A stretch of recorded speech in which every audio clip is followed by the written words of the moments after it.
2 minutes.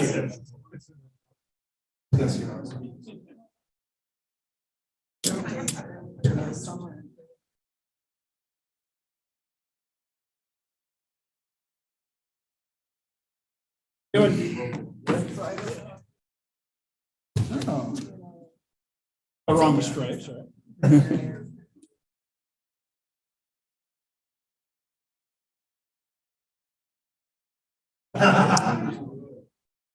Connection's not right.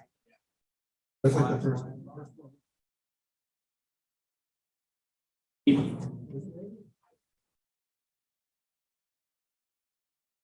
I do look like my song.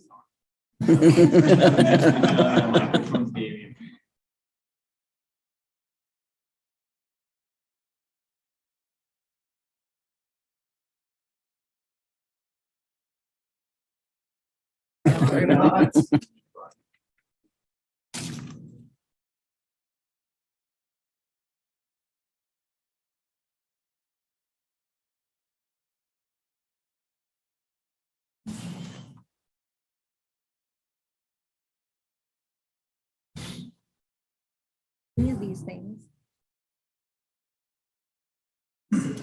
Yes. There are attachments on all of those things.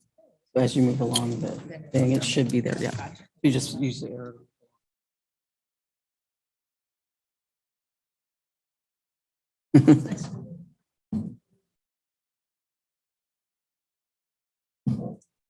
Yes, is the discussion under the finance. 5.5 or whatever it is. So it's Oh, attachment to this. The verify? Like I say, as you move Yeah. along. Yours took a while too, didn't it? Yes, it did. Vicious people. As you move down to his actual item. Time? The verification. Good evening. First, we will start with our student fees policy hearing. Roll call, Sheila. Mark Nicholson, Present. Matthew Peterson, Present. Skip Altick. Present. Joanne Lundgreen. Present. Ivan Mitchell. Present. Angela Blazy. Present. All right, student fees policy number 5045 hearing. Mr. Simpson. Thank you very much. An additional attachment is on your board agenda. It says fee waivers for 21-22. This will give you an idea of what we did this past year in regards to fee waivers. As you go through the policy, it really does detail out what we can and allow for fee waivers in the district. But part of that was to show, and I'm just bringing up full screen for myself, is a lot of it deals with the various areas in the high school that we charge for fees for classes, such as food, arts, electronics, and so forth. Not only that, but yearbooks, elementary orchestra, we had Sing Around Nebraska here, and some students qualified for that, as well as activity cards, obviously at both levels. And then you get an idea, there's 271 fee waiver requests that we had this year for students that correlate to the dollar amount that we waived. Start screen. Oh, thank you. I'm sorry, Sorry, I'm Sheila. slow. That's all right. Along with that, just to give you a little bit of a historical perspective, last year we waived $18,900. 2 years ago was $7,780. 18-19 was $10,600 and 17-18 was 10,700. So it all depends upon parents, and how that occurs is when parents are filling out their free and reduced lunch application form, they have the ability of checking a box that allows us to view their data so that we can grant those fee waivers. Otherwise, as Sheila has attached to the board agenda, the document that a parent can fill out and allow us to look at their data so that we can grant those free fee waivers. Okay. We haven't had any changes in the fees that we're charging, right? No, we have not. Any other questions for Stuart? All right, now it's time for public comment. Do we have any, Sheila? No, we do not. All right. We can have an motion for adjournment. Second. Been moved and seconded. Roll call, Sheila. Matthew Peterson. Aye. Skip Altick. Aye. Joanne Lynn Green. Aye. Ivan Mitchell. Aye. Angela Blazy. Aye. Mark Nicholson. All right. That one is adjourned. Now we are going to our wellness policy hearing. Roll call, Sheila. Skip Altick. Present. Joanne Lynn Green. Present. Ivan Mitchell. Present. Angela Blazy. Present. Mark Nicholson. Matthew Peterson. Present. All right. Wellness policy 5052 hearing. Mr. Simpson. This one really does correlate a little bit more with Diane Hind and Sodexo, but it also looks at the district as far as providing healthy opportunities for our students across the district. Number one is providing healthy food and beverages for all students. So when you look at our vending machines, we do provide milk and other products that are available to students that meet the requirements by the state. Along with that, we do provide water for our students. Number one, in vending machines, there's water, but also during the lunch program and breakfast program, students do have an opportunity to get water, as well as when we were going through ESSERS, we did provide all students with a container for water. I do want to touch a couple things that must happen or should be happening. Number one, students will be provided sufficient time in which to eat at school provided meals. And obviously everybody knows I've been out serving lunch and watching them and how we provide that opportunity. We do allow that. Second of all, and I hope this is the case. I know Skip walks around the building. I know Joanne walks around the buildings, but the district lunchrooms will be attractive and well lit. I really do feel they're good but that's me because I enjoy going in there, but they are. The district will ensure student access to foods and beverages that meet all federal, state, and local laws. Why I bring that up is that when we look at our vending machines, we can keep them on because they do meet those requirements, so they don't have to be shut off before or during our lunch or breakfast programs. Other than that, school opportunities before and after school are wide open. We try to conform a little bit to the requirements by the USDA, but this is focused on students because we do have a captured audience within our buildings, and we want to try to make sure we're providing those healthy opportunities. Otherwise, if you've heard about our snacks in our buildings, healthy, I will make sure as Diane can get them back in again as product becomes available. I think everybody loved the pineapple spears that she has brought some unique changes to the district, which has been a real asset. But I think the final piece on the policy is in number 9. And it says the school board shall assess and review the policy at least every 3 years to determine compliance. Policy compares to ND models and progress in attaining the goals of the policy. So in that gives us an opportunity now that as we have all these reviews every summer, this can be moved out a little bit so we don't have to have so many policies for the board. Okay. Questions for Stuart?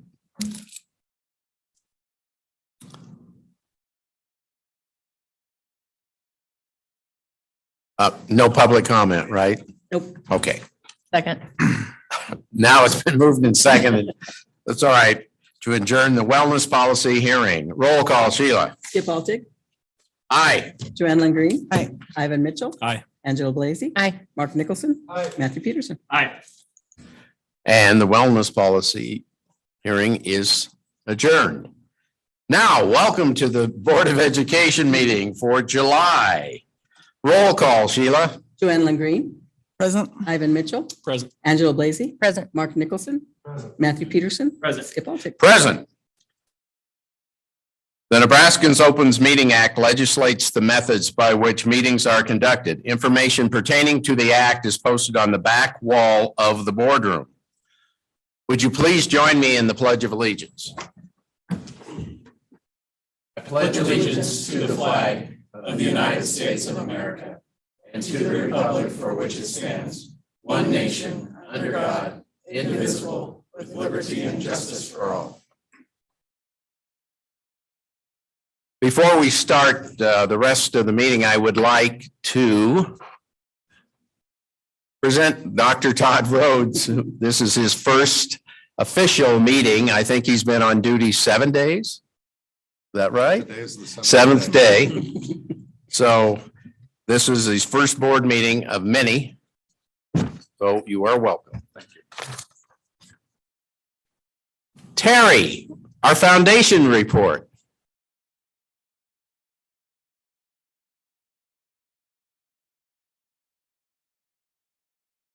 Good evening. Thank you for letting me present today. It'll be short and brief. Just a reminder that our Bulldog Weekend is coming up July 29th and 30th. And the 29th is Education After Hours honoring Scott Orr from the class of 1972 for his achievement in business and his service to the North Platte community. Scott served in the Air Force and took over Orr's Cleaners in 1988. And also we have Rod Anderson from the class of 1978 will be honored for his achievement in business. He's traveling in from Sarasota, Florida. His younger sisters both actually work in our IT department. So Shandell Sims and Kelly Anderson are both employees here. So we're excited that Rod will be coming to town for that award. And then we'll also be recognizing the teachers and employees of the year that we recognized in May at our Cheers to Summer event. They'll be getting a little bit more recognition as well there. So we're excited about that. There will be an auction that we're going to auction off the high school drive, the 2 parking stalls that we have over there.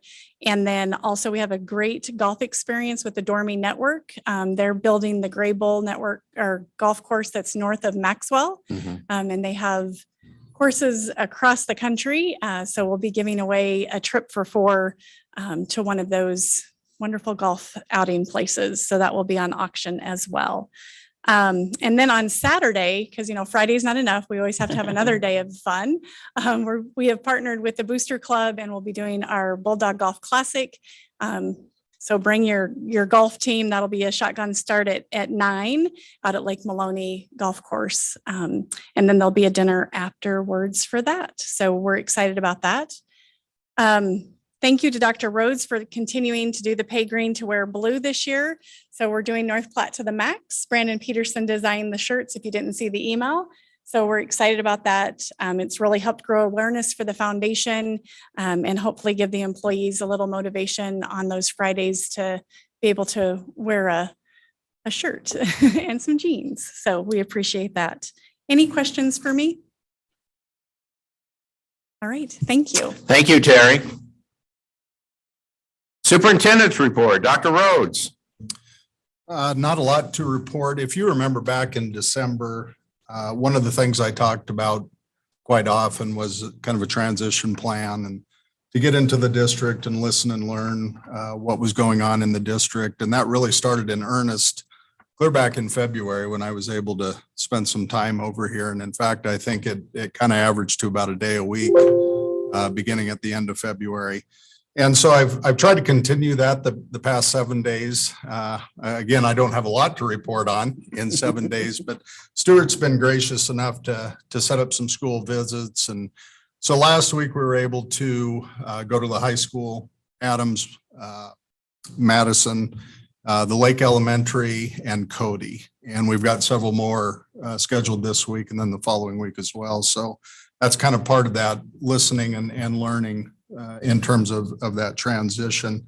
The thing that I think you can anticipate tomorrow, I'm going to send out a doodle poll. We do need to get a retreat or work session scheduled with the board.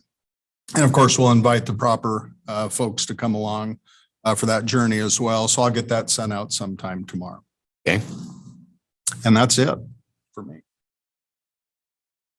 All right, board comments. Summer, there's no schools for me to visit. So none? That might be a first. Okay, committee reports on July 5th, 2022, meeting of the Personnel American Civic, Curriculum, Student Services, and Communication Subcommittee. Mark.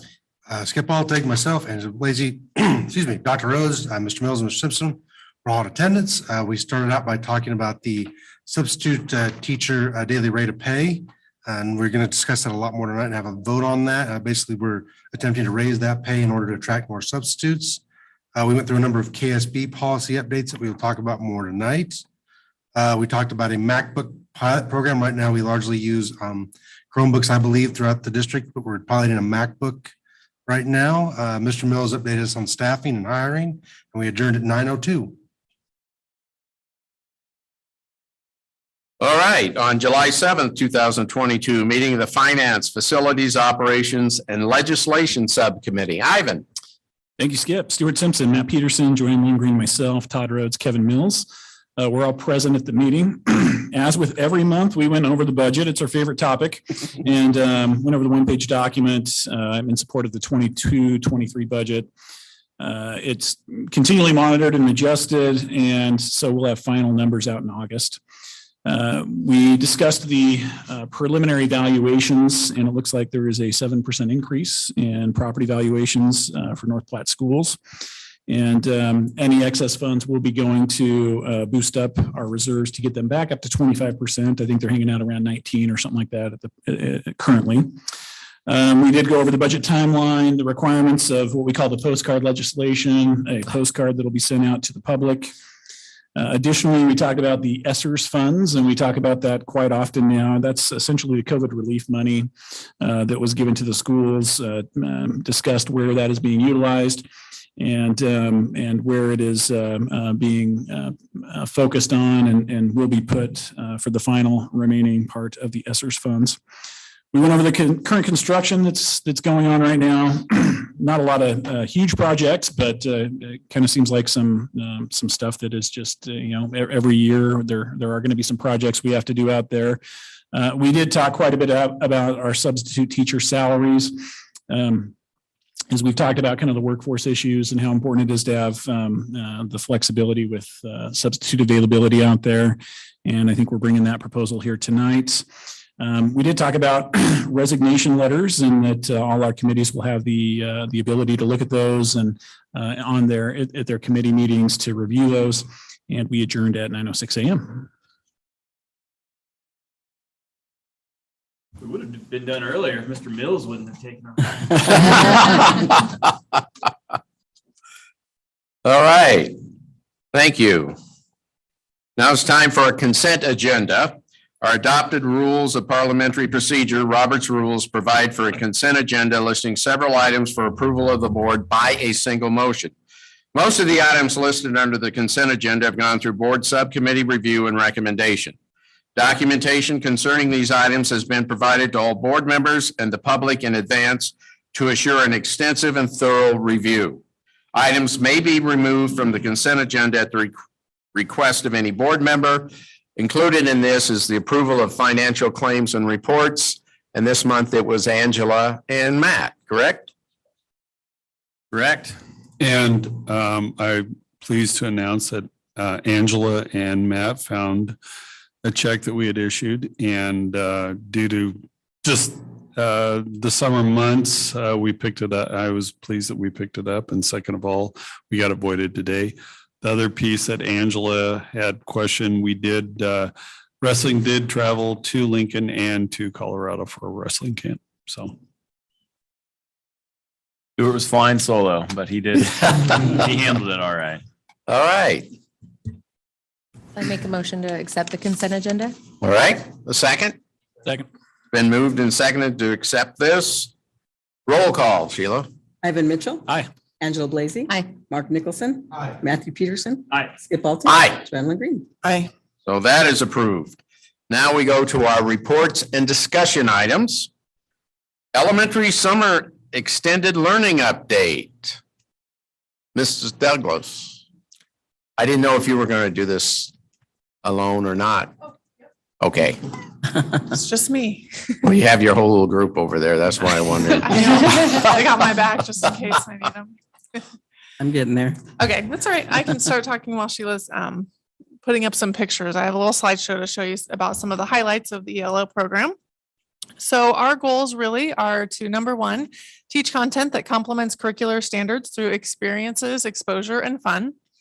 And then the second goal is to emphasize learning as an enjoyable activity, provide each student with an experience that creates a desire to learn for the sake of learning. This includes real life experiences and hands-on activities. So our theme this year was Aloha Summer Learning.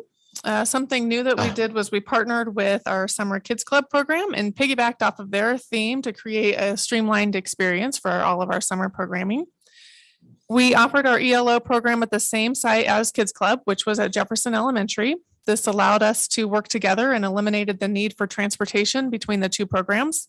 We have quite a few students who attended ELO in the morning and Kids Club in the afternoon, so it made it very easy for them to transition from one to the other. This year, our ELO program was 19 days. It ran from March 31st to June 24th. We had pretty consistent attendance throughout, averaging 120 students per day. We had 14 ELO teachers, 2 paraeducators, and 1 administrator overseeing the program. Each classroom had less than 10 students in it, so it allowed for a lot of individualized instruction. In an effort to give our students community experiences to connect their learning, we took part in a few community events that you can probably see. They attended the Nebraska Land Days Kids Costume Parade. They came fully dressed in leis and sunglasses and embraced their whole Aloha summer learning theme. There's lots of pictures of just different learning activities, hands-on things, some recess time. They were able to walk to Memorial Park and go view the antique cars, learn about all of those that happened right there beside Jefferson as well. Then as you can see, this is a science experiment day. They learned in small groups. They incorporated learning through games, art activities, and lots of collaboration with each other and their peers. They did conclude their time together with a luau where they celebrated, ate popsicles, and played games to celebrate the end. And lastly, I just want to take a minute to acknowledge the work of our ELO staff. They did an excellent job incorporating the curriculum and making it enjoyable for our students. We talked a lot about we want it to be a little different from our regular day-to-day routine. We have done that all school year. So they got creative with the curriculum and really had a lot of fun and made it a good learning experience. So do you guys have any questions?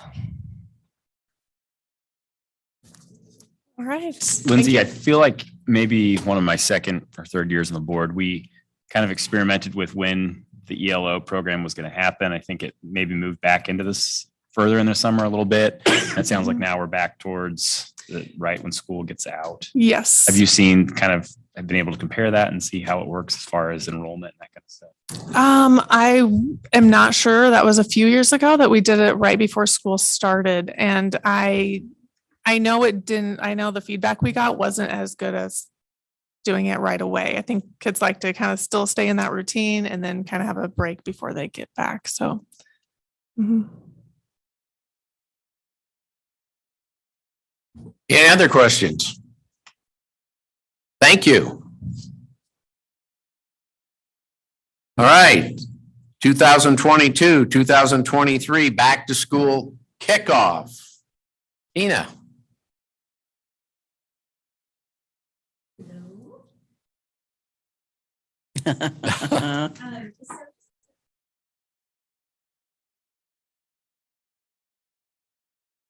There we go. Sorry about that. I'm the one who always preaches that. So for our back to school event on August the 9th, you all are cordially invited to join us and hang out and see some of the new and exciting things that we have collaborated with here with our team. So one of the things that the teaching and learning team have been working on is The Wild Card by Hope and Wade King. If you have not read this, you're missing out. It's pretty exciting. I think it can be applied to many different aspects, even if you're not in the classroom.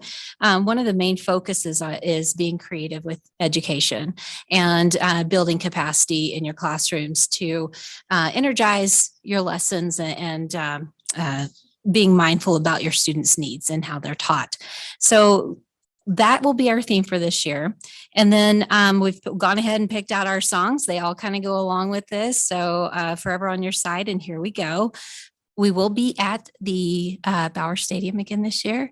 We're doing this earlier in the morning, so maybe we won't have heat strokes. But we're encouraging our staff to come dressed comfortably and maybe even decorate their sections for this year. So if they're sitting together as a school, maybe they can take that wild card theme and build from it. Most of them, I think all of them, have this book. And quite a few of them actually sat in on some summer reading book studies with teaching and learning. So they're very familiar with this book in and of itself. We will provide breakfast. So somewhere around 7:15, breakfast will start. 8:15, everybody in their seats. And then the swing choir is going to kick off some fun and exciting things. Jimmy Pack has agreed to MC for us again this year, so that should be entertaining in and of itself, if nothing else. Dr. Rhodes and Mr. Altig will also speak. And then our guest speaker this year is someone that I know at least one of you on the board is familiar with, but I'm pretty sure everybody at this point might know Dr. Lee Warren. He is the neurosurgeon over at Great Plains Health.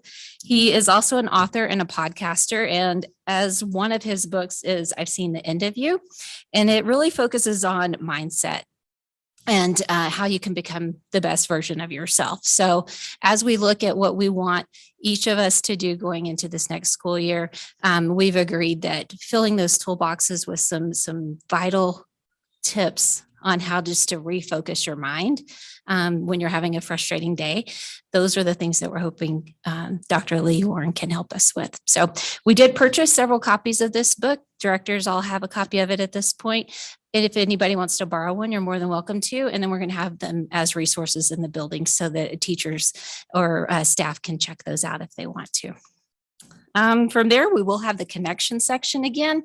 And that is that big section that was up in the front where some of our health benefits folks came, and then we had some post-secondary institutions. And as of today, we have, it's on the back of your sheet there, if you have that handy. We have Doane Shadron, University of Nebraska at Kearney is bringing their general admissions folks and their graduate admissions. So anybody that's interested in either level can actually talk with them. And then University of Nebraska Lincoln is coming over, and they will have, it'll be folks from their admissions in education. So we still have until the 25th to hear from some other people, and I'll send out a reminder email later this week. From there, we will hand out some little gifts that we have handy. And sorry, I missed Terry. Terry will be speaking on behalf of the foundation. She'll tell us about pay green to wear blue again, and all the fun stuff that people can be involved in with the foundation. So questions about August 9th? Did I miss anything?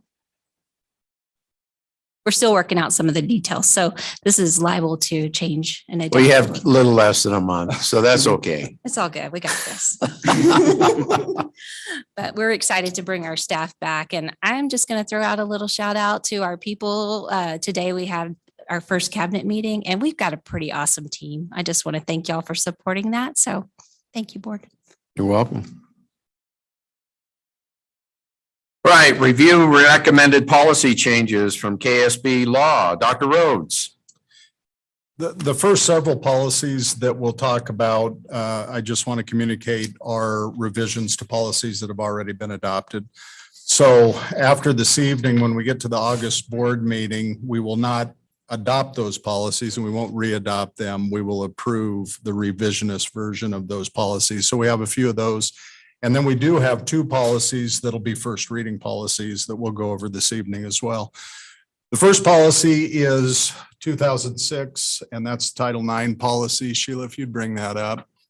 If you remember in 2020 is when the Title IX policy went through some drastic changes. It happened at the federal level and then, of course, worked its way down to schools. And so if you remember, coordinators, investigators, decision makers, informal decision makers, and appellate decision makers were added to this policy in terms of the grievance that could be brought to the school district in terms of violations of Title IX. Now what has happened is we've had a reauthorization of Violence Against Women Act, and that will actually go into effect on October 1st of 2022. Really made some modest changes to the policy. Sheila, if you could go to 2.6.5, it really changed the definition. Right there, domestic violence, that was the major change in terms of this particular policy. This definition matches the act, the Violence Against Women Act. And so actually the definitions that fall under 2.6.5 are actually more general than they were in the original policy. So that's the biggest change as it relates to that portion of this policy. The other major change with this is if you would scroll to 5.6.2, please, Sheila. They moved the standalone for the decision maker, the exchange of written questions. That was embedded in the old policy. Now they made it clear that that falls under the decision maker's purview to make sure that the decision maker is getting written requests from both parties as well as potential questions from each party before they issue a decision on that. So that's the other big change with that. And of course, if you remember from a few years ago, this requires training of all those folks, coordinator, investigator, decision maker, and whatnot. So interestingly enough, this is the longest policy we have on the books. It's 22 pages. And these changes did not make it any longer. So that was, I guess, good in a way. So that, are there any questions over the revision of Title IX? Okay. You want to bring up 2008, the meetings policy. I would say this for 2008 and 2010, we conduct our procedure according to these changes in policy. We're already doing this. Some other districts were not. The change with 2008, of course, this was part of Legislative Bill 83 that went through a year ago. And basically the minutes must be made available to your public on your website, and they must remain there for 6 weeks, or excuse me, 6 months. I'm sorry, 6 months. And so that's the change with 2008. Sheila, if you bring up 2010. 2010 was a function of LB 83 as well.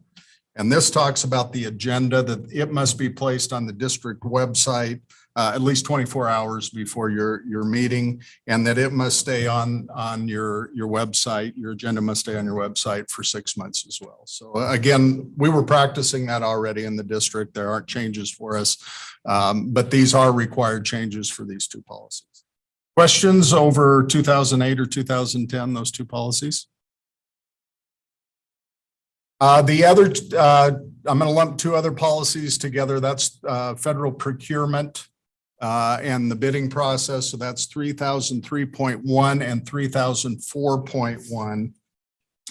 This was a function of NDE, and these changes are required as well by the Department of Education. They had a federal review some months back, and what they found through that federal review, and when I say they, I'm talking about the Department of Education, was that they wanted school districts to even provide more oversight in terms of their procurement. And so basically what they did is they aligned this policy with the Code of Federal Regulations. So you'll see some of that language change in here. Again, how we go through our procedure for getting bids and sending our RFPs out is not going to change.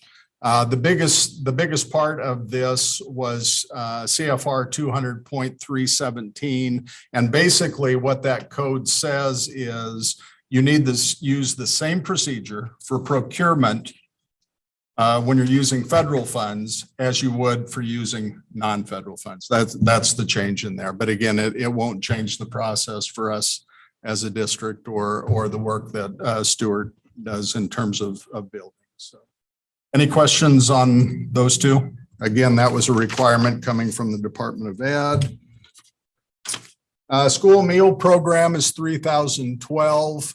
If you look at payment options, that is new to this policy. That is now required that we put in policy how we're going to allow families to pay for school breakfast and school lunches. So you'll see that in our district, cash, check, credit card payment, and then of course we've got electronic refunds up there as well. So that was a big change with that policy. If you remember several years ago, KSB came out with this policy and they gave you several options for crediting meals. And we chose option D as a school district, and that is not changed with this policy as well. So questions on 3012?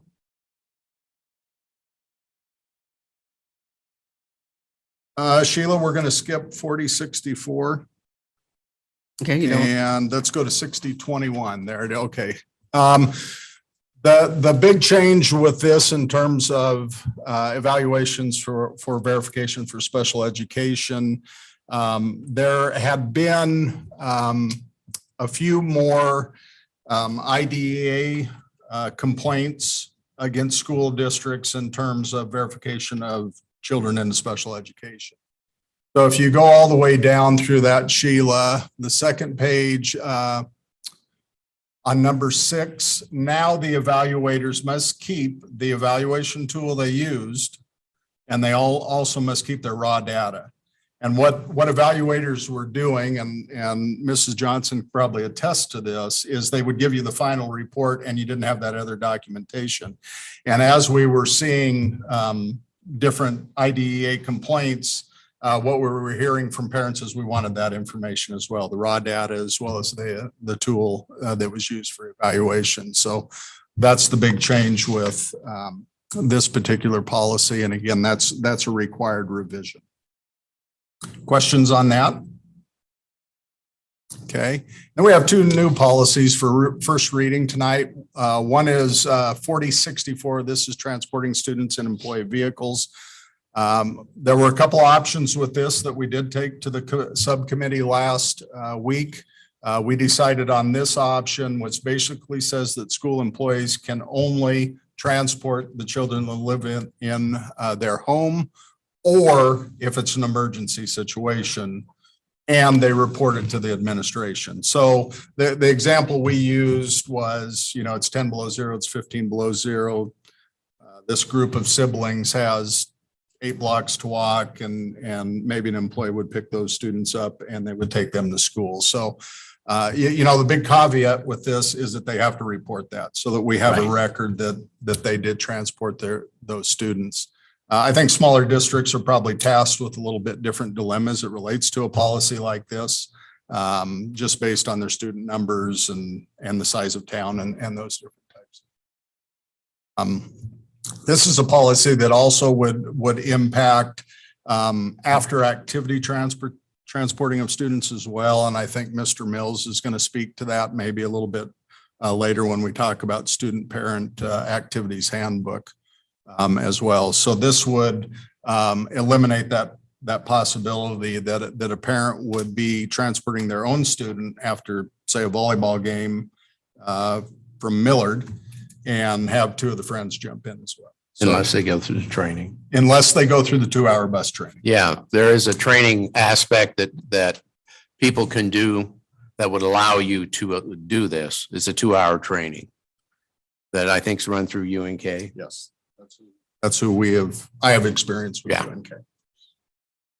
This was a big issue with KSB earlier last month with their policy updates because of the liability of it for schools.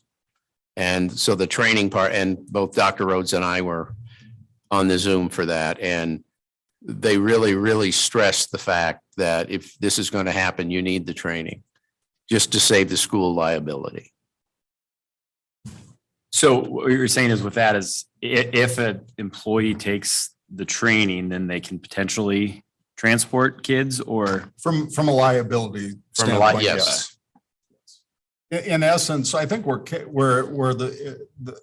was a real rub for KSB was once you start transporting any student that is does not reside in your home, that becomes a school vehicle. And so we have some obviously have liability issues with that, that even though it's the parent of the other student that's transporting them, the liability is going to fall on the school. Right. Any other comments on 4064? Okay. And last policy for first reading is 6037. This is selection and review of library media. This is not a required policy, but highly recommended from KSB. We did have some options with this. So the first part of this policy is how we go about as a district in selecting media that will be in our libraries across our school district. And so what we discussed in the committee was the option for a committee review. That committee is selected by the superintendent. And quite honestly, we had a discussion today with student services and teaching and learning and discussing that. I think that'll be a joint venture to select who that committee is going to be, but the requirements are you need a building administrator on there. Obviously, you need a media specialist, regular ed classroom teacher as well. And then that committee will review the requests that come from the individual media centers. And I would hearken back, if you remember when Kirk Penner was appointed to the State Board of Education, he kind of brought this to the forefront and shed some light on it at the state level that there were some, in his mind, some questionable books in some school media centers across the state. So that's kind of the basis for this. But I think overall, I think it's a good procedure for selecting of the media that goes into that. You can see up there what needs to be submitted to that committee: name of the book, material or resources, the author, publisher, and supplier of the material. The physical medium, is it a book, magazine, video game, et cetera. The cost of the material, a summary of the content of the material, which obviously is extremely important. Materials accolades such as presence on bestseller list awards, recommendations from professional library and journals. And then number 7, whether any of the content and material represents a perspective that may not be universal, such as political, religious, or social perspective for which disagreements or differences of opinion may exist.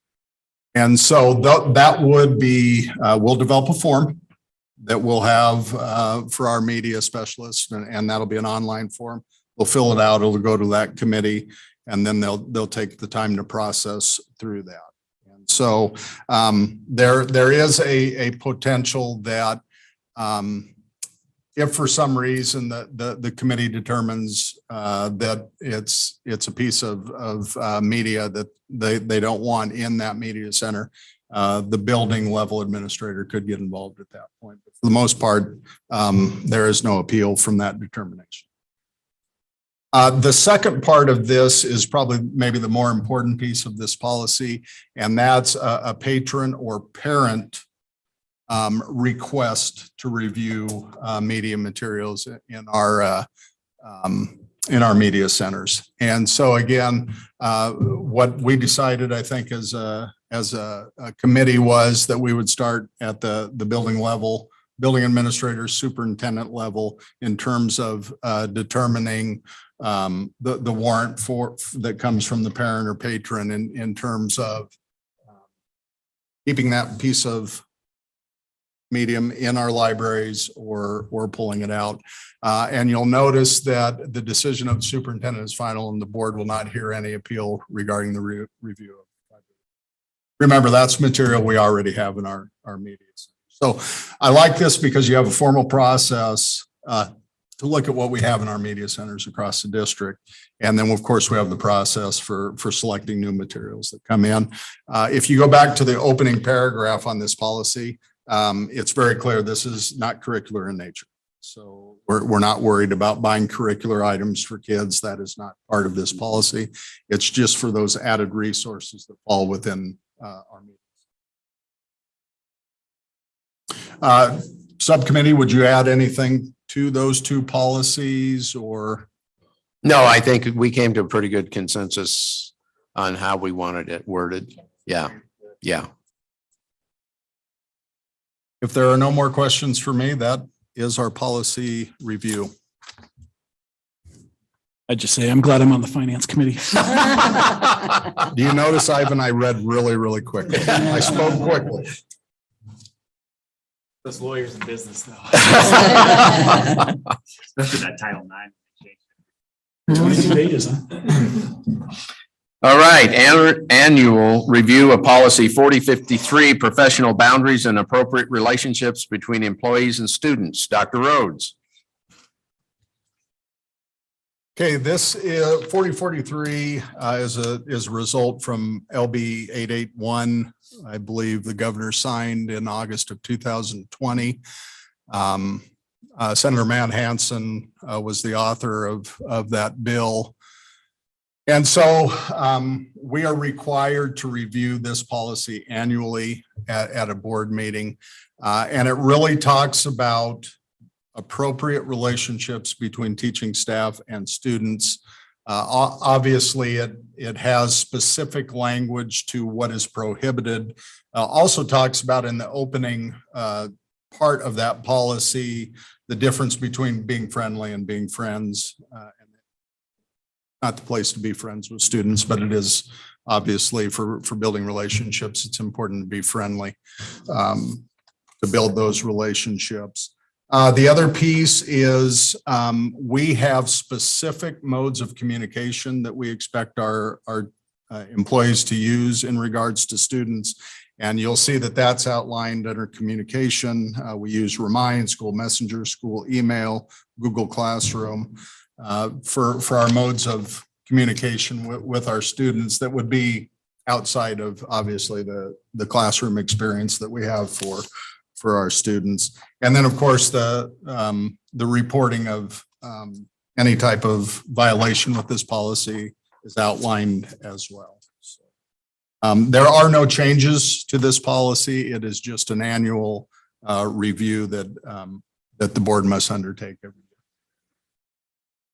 Questions on 4043? I don't believe so. All right. Thank you. Staffing update, Mr. Mills.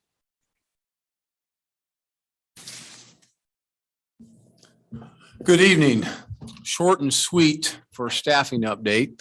As I alluded to last board meeting, we have all our pairs hired now. So that's great news. We're still looking for our Spanish teacher, world language, and then we're setting up applications for LPN right now.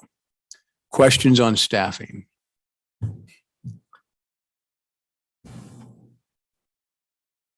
No, that was shorter than last Tuesday. That was a lot shorter than last Tuesday. Yeah. Thank you, sir. Monthly financial and budget report. Stuart.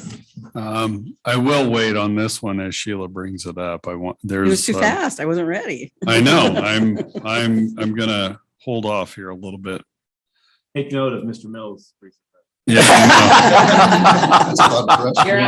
I only think of you, Matt, when I'm going over these. Okay, so if we go to page 4 as it loads. Oh. My screen.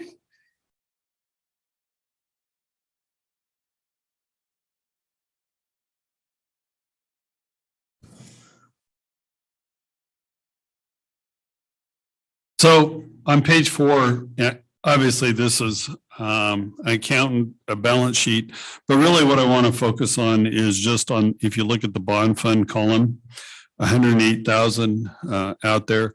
That is only basically relative to the bond at Lake Maloney. And we're collecting the funds right now. We'll conclude those funds collected in December and pay off the final payment of the Lake Maloney bond. We will get bond payments coming in over the course of the next year or 2 or 3 or whatever the case may be. But in the process, I just wanted to let you know, we are putting the money in the bank. Right now, we will not be levying for the Lake Maloney bond this next year, but the funds are there to pay off the final payment. Next, Sheila, if you go to page 7. This is our cash flow. Obviously, as you can watch, the trend line, we're right in line where we've been every year. I do want to make a note in regards to our grants.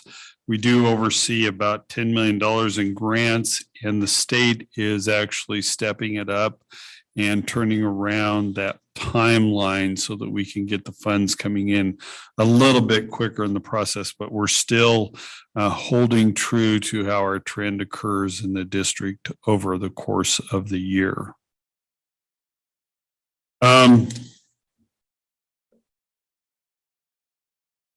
If we go down to, we're going to jump around on 2 different pages. If you go to the last page, Sheila, on 16,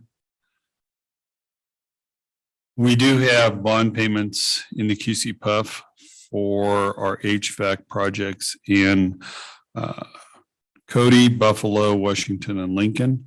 And as you can see, we do collect like we do in the bond fund, the funds starting in January through December for that payment in December.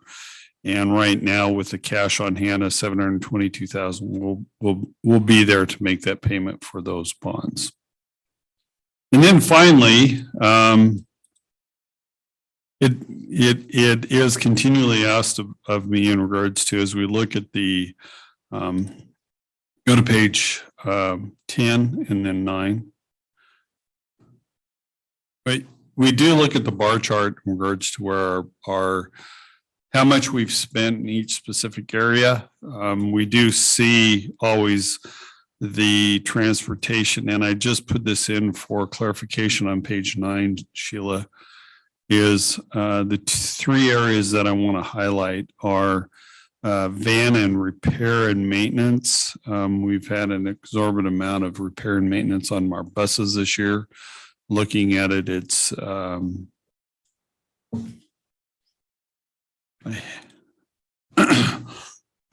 it is a lot of it's at inland truck repair and then performance truck and trailer. And so in that we're having to get continually keep our buses up. So we'll be making those adjustments in our budget for the 22-23 school year to ensure that we have enough funds to cover.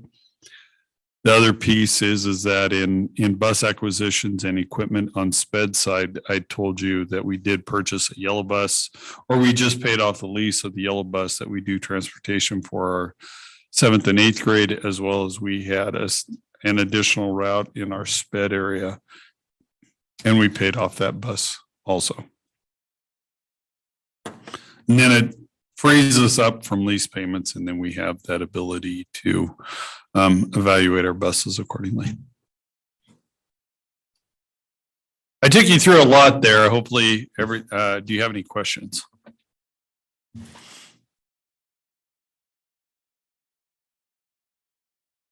I don't see any. Thank you. Okay. Legislative update, Stuart.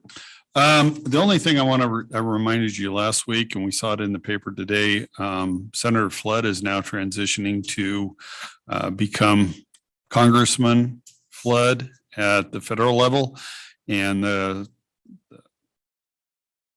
Governor Ricketts is going to be appointing his replacement here soon. So we'll be watching that as far as how that dynamic plays out as far as the legislature is concerned, as well as, you know, coming up here in November, all of our elections that will be occurring. And as I told you, my legislative committee will be meeting Friday, August 5th. And so I probably in the August meeting, I'll have an update on that. All right, time for public comment. Public questions and comments may take place at this time in the agenda. Individuals who want to address the board must complete a guidelines for public comments form with date, topic addressing, name and address, and give it to the board clerk prior to the meeting. I have none. All right, I won't read the rest of it. Now we are on to our action items. First, request approval of $100 certificated teaching staff appreciation stipend. Stuart. It was asked at last board meeting if we can provide $100 stipend toward our teaching staff. After Lindsay and Vicky got done with their curriculum development, we do have enough money remaining in those budgets that we can issue that additional stipend. Now, you have to remember the previous one that we did, we sort of went through the foundation and in that we understood what we were doing from all the legislative laws that are out there. So this one, as we're doing it, we'll have to run through payroll. And in that, people will see about $70 of this stipend accordingly.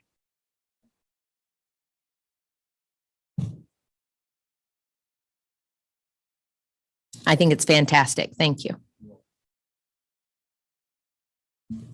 Motion? I want to make a motion to approve Second. The stipend, yes. Been moved and seconded. Roll call, Sheila. Angela Blazy, Aye.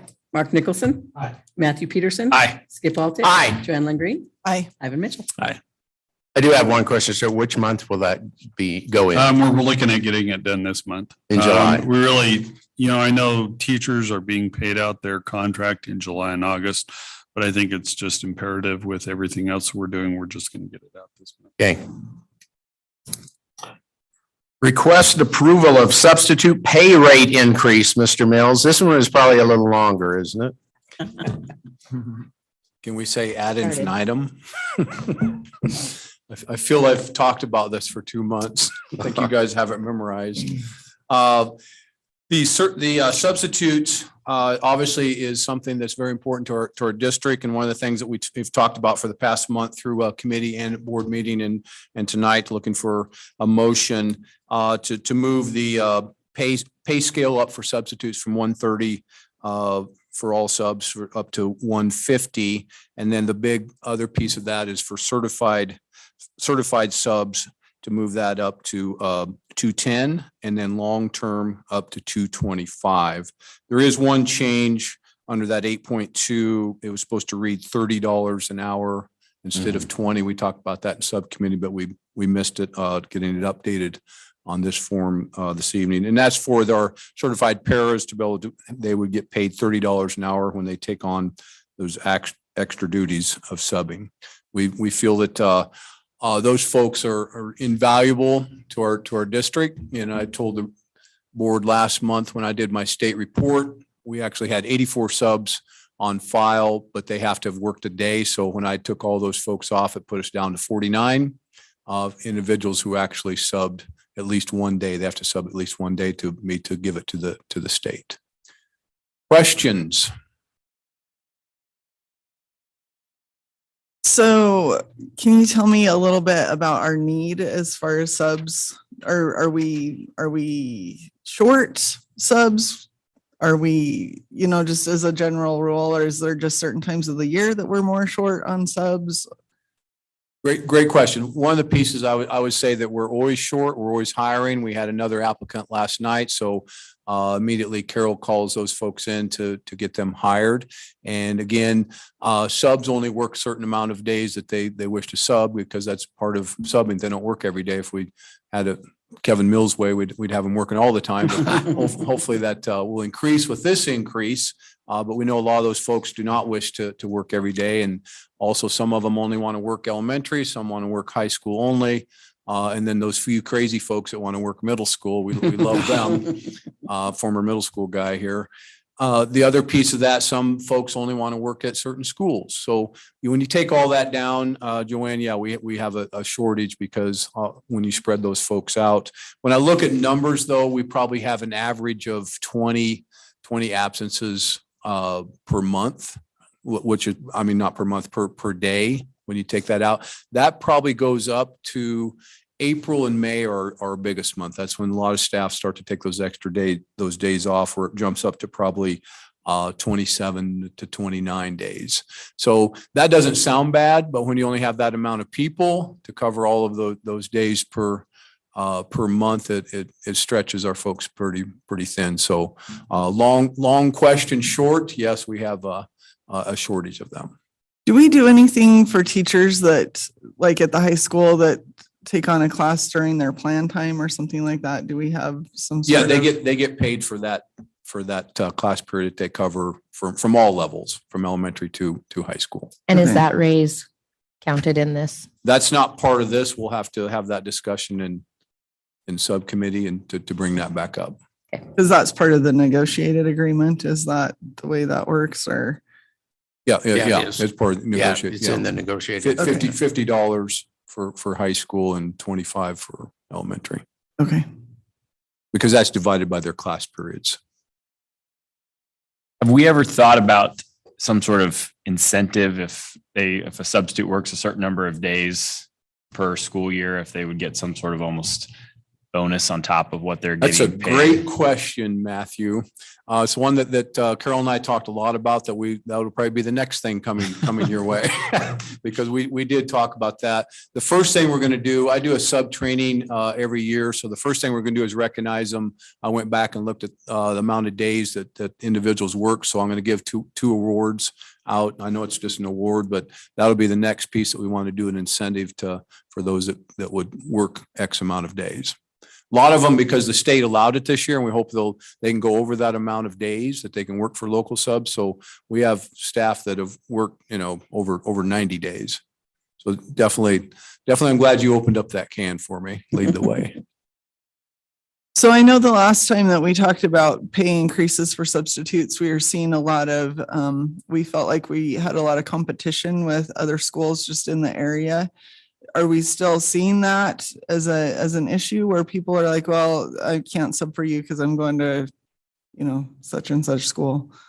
There hasn't been a lot this last year. We had several that actually, there was one sub that I tried to hire as a teacher, because it was a teacher that was subbing down in Wallace, but that didn't work out. I think a lot of those folks, if they're in that area, they like to stay to the smaller areas. And again, the ones that we have are phenomenal folks that continue to show up and take those calls when we put them out. And I think a great thing that we have about our Smart Find, we have that stretched out to 90 days. So staff can go in there a long time ahead and start planning that. So that helps us a lot too, that you're going to have the last minute call in sick type of things, but the ones that can be planned out, they can go up to 90 days and we can get those classes covered.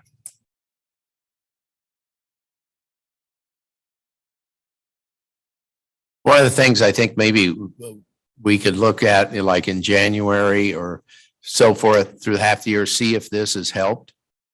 When you come back and report to us on how maybe this has increased the number of subs that we have. Absolutely. Okay.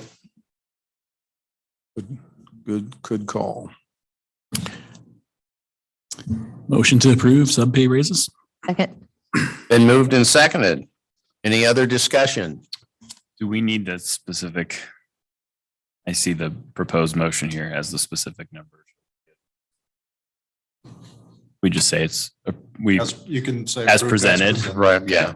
I don't- With the amendment of the hourly incentive for Paris to $30 an hour, right? Yeah, well, it was On on here- there, it was 30. Okay, on here it still Yeah, says 20. so up there it was 30. On there, it's 30, correct. Okay, yeah. okay. So I think we're good there. Any other? I think it makes sense. We Yeah. gotta do what Yeah. we can to be I competitive. agree. Absolutely. That's why I would like to see, hopefully it does help. Absolutely. It's our hope. And then we'll look into the other thing that Matt brought up. Roll call, Sheila. Mark Nicholson. Matthew Peterson. Aye. Skip Altick. Aye. Joanne Lynn Green. Aye. Ivan Mitchell. Aye. Angela Blaze. Aye. And it is approved. Thank you. Mr. Mills, request approval of 2022, 2023 substitute teacher handbook. We've updated our substitute teacher handbook with names and places, phone numbers, and then I added in, hoping it would be approved tonight. I already put it in there so it's already in there from what you guys approved tonight. So everything is updated and ready to go and ready for your approval. Okay. Questions for Mr. Mills? I would move to approve the 2022-2023 substitute handbook. Second. Been moved and seconded. Discussion? Okay, roll call, Sheila. Matthew Peterson. Aye. Skip Altick. Aye. Joanne Lynn Green. Aye. Ivan Mitchell. Aye. Angela Blazy. Aye. Mark Nicholson. All right, that is approved. Mr. Mills, the approval of the 2022-2023 certified classified staff handbook. This process has been ongoing for 2 months. I had at least 10 to 12 people with eyes on this to make sure everything was updated, and Stuart and I made a couple last adjustments today. And then along with the 4064, well, I guess 4064, that will go into the coach sponsor handbook for the transportation piece, and then the Title IX as well. So everything is updated. We've had each person in their department look at everything and then add to the updated salary schedules, the calendar. So everything is up to date for your approval. If you have any questions, I would entertain those.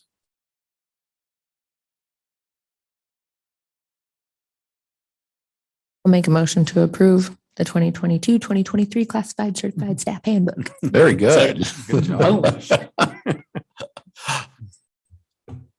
Was there a second? Yeah, second. Okay, sorry. Quiet. All All right. Discussion. Roll call, Sheila. Skip Altick. Aye. Joanne Lynn Green. Aye. Ivan Mitchell. Aye. Angela Blazy. Aye. Mark Nicholson. Matthew Peterson. Aye. All right, Mr. Mills, approve the 2022-2023 coach sponsor handbook.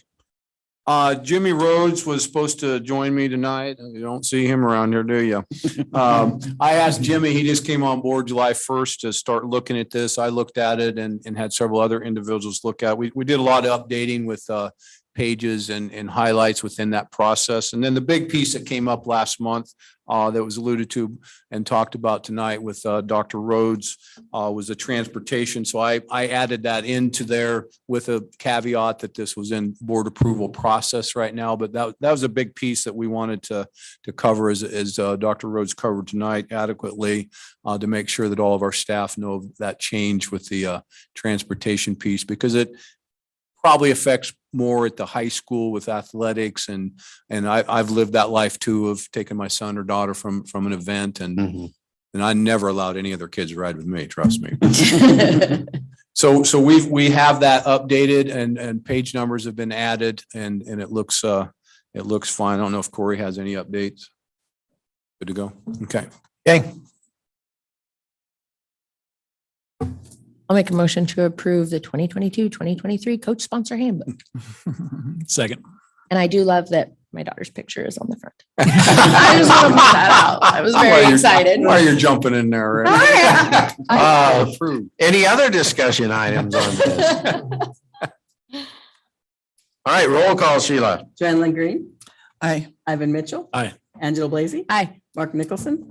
Matthew Peterson. Aye. Skip Altick. Aye, it is approved. Thank you very much. And you are finished with all of those. Thank Yes. you. Thank you. Brandy, approval of the 2022-2023 student handbook. Yes, so student handbooks are always a little bit different because as our policies change, sometimes our student handbook changes. Right. So this document is always changing, I guess, a little bit. So as I was watching, we discussed this morning, Dr. Rhodes and I did the Title IX changes. We do not list the definitions in the handbook. So we don't have to change that, but we will for the meals. We will need to add that section for parents for options for paying. And some formatting issues still, we need to wait for some pictures for some of our new staff that will get in there. So when that's published online, some of those formatting things will be different, but the meat and potatoes is pretty much the same.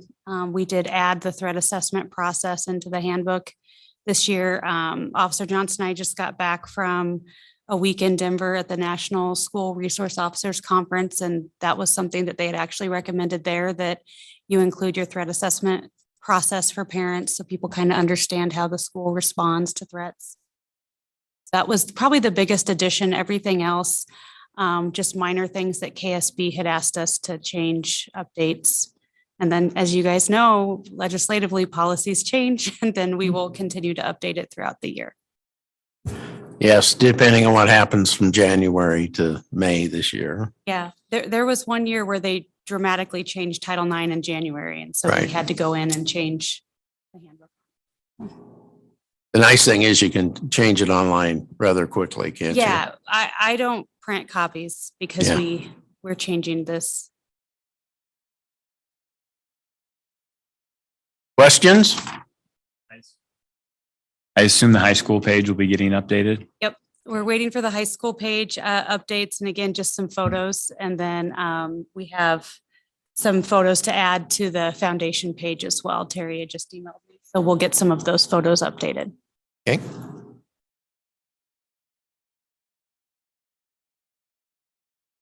I would move to approve the 2022-2023 student handbook. Second. Been moved and seconded. Any discussion?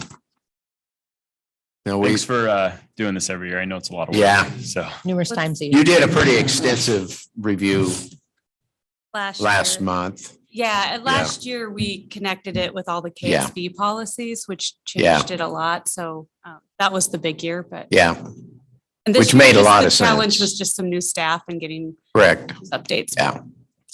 All right, roll call, Sheila. Ivan Mitchell, Aye. Angela Blazy, Aye. Mark Nicholson, Matthew Peterson, Aye. Skip Alpig. Aye. Joanne Lynn Green. Aye. That is approved, and that was our last action item. Future board calendar, there is a virtual candidate forum workshops. Those are online on July 13th, September 14th, and October 5th. Don't forget the area membership meeting of NASB will be here September 20th, and that will be held at the high school. Labor Relations Conference will be October 5th and 6th in Lincoln. If you're interested, you need to let Sheila know. And the State Board of Education Conference will be in Omaha, November 16th through the 18th. You probably need, the room thing isn't a big The room issue. thing is in- not a big thing anymore, so. But when would you like that? Peopleton? Holly, we can maybe the end of October. I mean. Oh, we could- well, I mean. used to be we had to have it in like into right, because it August, was a feeding right? frenzy Yeah. for hotel rooms, Okay. But now there's enough, so. And there is a new member board workshop, and this will be held after the elections. So that will be December 6th here in North Platte. And that new board, it doesn't mean any member of the board can attend those. You don't have to be somebody that was just elected. Okay, I make a motion to adjourn. you are quick on these No, tonight. that's not. Second. It's been moved and seconded to adjourn. I really wanted to mention Essers no matter what. Roll call, Sheila. Angela Blazy, Aye. Mark Nicholson, Matthew Peterson. Aye. Skip Alpig, Aye, Joanne Lynn Green. Aye. Ivan Mitchell. Aye. we are adjourned.